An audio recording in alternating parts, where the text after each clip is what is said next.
In this video, I'm going to show you how to make these amazing sourdough pancakes. They are so good. Some people love the big fluffy pancakes. I would say these are more like a cross between a Swedish pancake and a regular pancake. You can alter how fluffy they are just by adding more or less water. If you want your pancakes to be fluffier, you use less water. And if you like them a little bit thinner, add more water. I tend to have a higher hydration because I like them somewhat thin, maybe not as thin as a Swedish pancake, but close. If you don't have a sourdough starter, there's so many people nowadays that have sourdough starters sitting in their refrigerator, and I'm sure they'd be glad to share with you. You could also go on Facebook, and I'm sure that somebody there has a start that they'd be willing to give you. I'm going to show you how I feed my sourdough starter. One thing you'll want to make sure is not to use bleached products. Don't use bleached flour and don't use chlorinated water. There's steps that you can take with chlorinated water, but I'll let you look that up to know how you can use it. But basically it's just letting it set out for a certain amount of hours in order to let the chlorine evaporate. If you're new to working with sourdough, I highly recommend starting with the pancakes because it's so easy. I have never messed up with this recipe. You don't have to do the long ferment, but I highly recommend it for all the many benefits that long fermentation brings. What I do is I start at night and I feed my sourdough starter, and by the next morning it's ready to use. You can take the same recipe and either just make pancakes with it or you can make waffles. Also, you can add flavors to the pancakes. I'm using the same recipe that Lisa from Farmhouse on Boone uses. The only thing that I do different is I add a teaspoon of vanilla to the same recipe. I just feel like it enhances the flavor a little bit. But you could add almond extract, you could add spice, you could add pumpkin in the fall.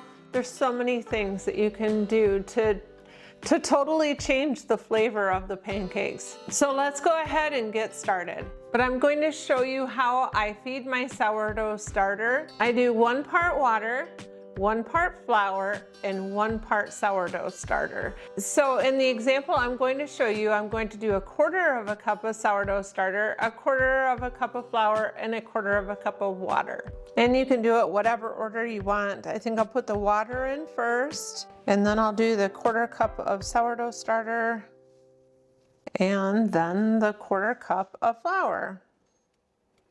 And then stir it together, trying to get rid of all of the lumps.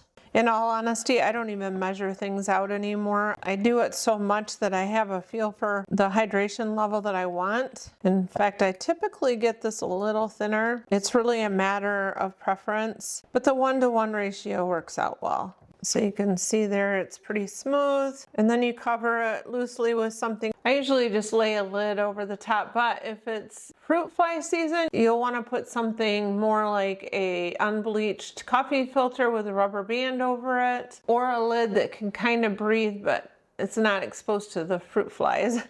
So for starters, I'm going to preheat my cast iron skillets, and I'll start out by turning them on low. And then I'll turn them up when it gets closer to time because it may take a few minutes to get the batter ready. And I'll wait to put oil on them until I'm ready to cook on them. And the next thing we'll want is an active sourdough starter. I started this last night, and you can see that there's nice active bubbles in there. So it takes 2 cups of sourdough starter. So the next ingredient I'll put in with this sourdough starter is egg. I did get these eggs up to room temperature. I typically never remember to get these out of the refrigerator in time, so I will put them in warm water to help temper them quickly. You don't have to do this, but I just feel like it keeps my sourdough starter at a good temperature. I typically just whisk the eggs up and then I add the rest of the ingredients and it mixes a lot easier. So the next ingredient is 1/4 cup of coconut oil, and you can use other types of oil as well. The primary thing with this is you want to melt it, but you need to get it back to room temperature before you put it in your sourdough starter. Otherwise you'll kill all of the benefits. of sourdough starter. And then it calls for a half a teaspoon of salt. I'm just guessing here. You don't have to add that either. The salt just enhances the flavor. And now we'll add 2 tablespoons of honey. You can use any sweetener you want, or you can leave the sweetener out. I like to use natural sweeteners like honey. And then I put in a teaspoon of vanilla. We got Sparky in here visiting us today. Sparky's not been feeling good lately. And here's our boy Moose. He decided to join us out here too. Oh, they both have to come now. I'll go ahead and whisk this up. Now that I have most of my ingredients in here, I always save this baking soda for last. Yeah, Sparky's got a tumor in her hip area. It seems like she'll do good for quite a long time, and then she gets a little gimpy, and the last couple of days she's been again. And so I've been giving her some pain stuff to try to help her, and that seems to help a little bit. It's always bothersome whenever our fur babies get sick or have problems. Okay, so I have that mixed up. And now comes the fun part, a teaspoon of baking soda. The fun thing about it is you put it in and it starts to foam up. You'll want to make sure you have a big enough bowl because this doubles in size once it starts foaming up. See how bubbly that's getting? It gets very active. So at this point I'll put some coconut oil in here so it can start to melt. This pan may be too warm. I think I'll cool that down just a little bit. I'll get some batter in here and see if it's ready.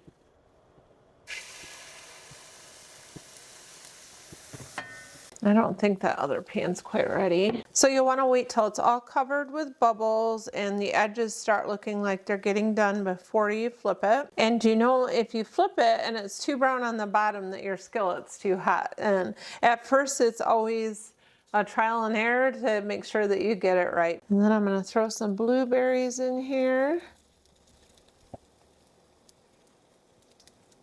I'm going to put as many as you want in here. I found I like to put the blueberries on after it's in the pan because otherwise it turns all blue and it just doesn't taste the same. Let's flip this over. Whoop. I think this skillet might be ready.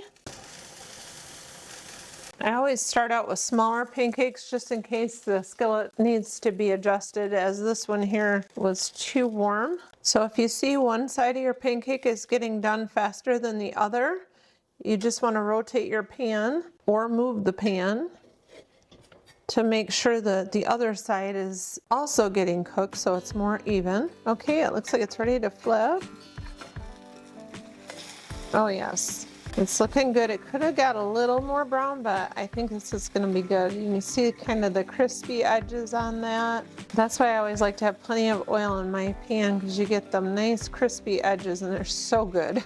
This one, in my opinion, is just perfect. I love it when it's brown all the way around and it's not overcooked and it's not undercooked. How do you like your pancakes cooked? And we're down to the last one. Oh, they look so good. Let's get some butter on these pancakes. And this is the kind of syrup that I'm going to use. Okay, so it's time to give these pancakes a try.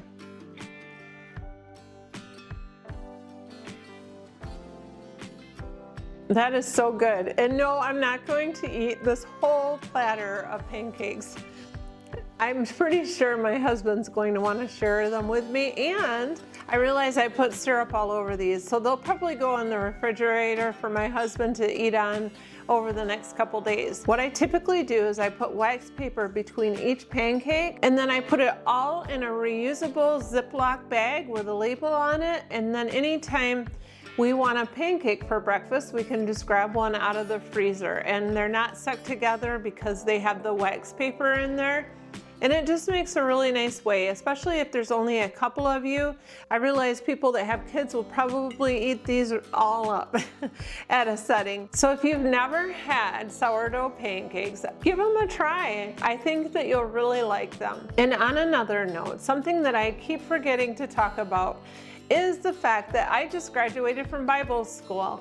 It's been about a month now. I graduated on May 5th, but I am very thankful that I had that opportunity. I went for 2 years and I enjoyed every moment of it. My plan is to work more in women's type ministry, and I'm also thinking about taking a life coach course this fall. It's my hope that I can inspire other people and help them get through rough situations and to help them when life gets hard. So I hope that you enjoyed this video, and thank you so much for each and every one of you that come back here every single week to watch my videos. I really appreciate you. And if this content is inspiring or helpful to you, will you please click subscribe so that you can join me here again next time. Thank you and have a wonderful day. Bye for now.